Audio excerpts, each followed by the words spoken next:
Cinema ఇండస్ట్రీలో చాలామందికి megastar Chiranjeevi గారితో సినిమా చేయాలని, ఆయనతో కలిసి వర్క్ చేయాలని, ఒక డైరెక్టర్ కావచ్చు, ఒక మ్యూజిక్ డైరెక్టర్ కావచ్చు, ఒక డ్యాన్స్ డైరెక్టర్ కావచ్చు, ఒక హీరోయిన్ కావచ్చు, ఎప్పుడో రాశాను నేను గతంలో ఆయన మీద, దాదాపు 25 ఏళ్ల క్రితం.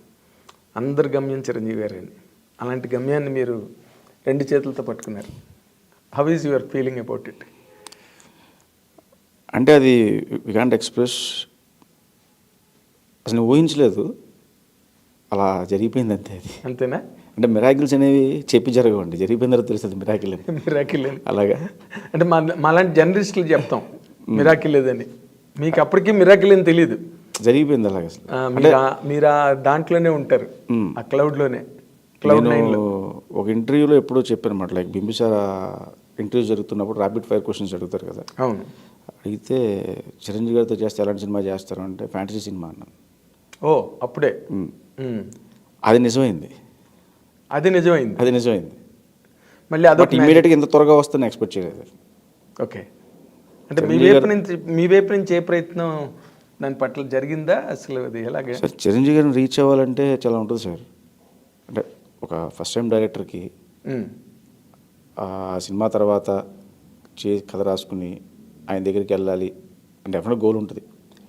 బట్ నాకేంటంటే లక్కీలీ ఈ సినిమా అయిపోయిన తర్వాత నాకు యూవీ క్రియేషన్స్ విక్రమ్ ద్వారా పరిచయం అయింది. మళ్ళీ చిరంజీవి గారిని కలిసే అవకాశం దొరికింది నాకు. ఓకే, చిరంజీవి గారిని కలిసి అండ్ చరణ్ కలిసాను నేను. చరణ్ గారు చెప్పిన తర్వాత చిరంజీవి గారికి కథ చెప్పింది. అలా అది ప్రాజెక్ట్ మెటీరియలైజ్ అయింది.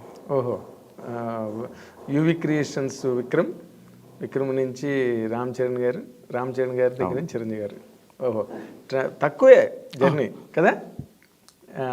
అంటే బట్ ఆయన సులభ సాధ్యులు చిరంజీవి గారు. ఎవరికైనా అంత రిస్ట్రిక్షన్స్ గట్ట, పైగా కథా రచయితలు అంటే మరీ ఆయన చాలా గౌరవిస్తారు. అవును, మీరు అది ఎంజాయ్ చేశారా ఆయన దగ్గర? చాలా బాగా అండి. అంటే బయట నుంచి చూసినప్పుడు ఎలా ఉంటుందంటే, అమ్మో చిరంజీవి గారా రకరకాలుగా వినబడతాయి. లోపలికి వెళ్ళిన తర్వాత ఆయన నిజంగా ఎంత కంఫర్ట్ ఇస్తారంటే, ఒక చిన్నపిల్లలు అయిపోయి జాగ్రత్తగా వింటారు, అసలు ఎక్కడ డిస్టర్బెన్స్ ఉండదు, నీట్గా విని అమ్మ ఇది బాగుంది, ఇది ఇలా ఉంది అని చెప్పేస్తారు ఆయన. అందులో పెద్ద కన్ఫ్యూజ్ చేయడం కానీ అలాంటిది ఏమి ఉండదు.